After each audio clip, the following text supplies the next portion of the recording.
madaxweynaha dowladda federaalk ee Soomaaliya Maxamed Cabdullaahi Farmaajo ayaa lagu wadaa inuu maanta u safro dalka Sacuudiga oo uu ka furmayo shirka madaxda Islaamka iyo madaxweynaha dalka Mareykanka ay ku kulmayaan. Shirkani waxaa looga hadlayaa xiriirka madaxda Islaamka iyo dalka Mareykanka sida uu sheegay madaxweynaha Mareykanka oo dhawaan shirkan ku baaqay inay martigelinayso dowladda Sacuudiga oo uu sheegay inay tahay saaxiibka wanaagsan ee dalka Mareykanka.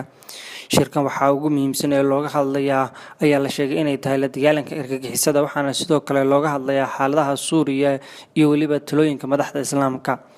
madaxweynaha dalka Soomaaliya Maxamed Cabdullaahi Farmaajo ayaa ka mid noqonaya in ka badan 50 hogaamiye oo dowladaha Islaamka kala socda oo la kulmi doona Donald Trump madaxweynaha dalka Mareykanka. meelaha ay diiradda ku saari doonaan labada madaxweyne ayaa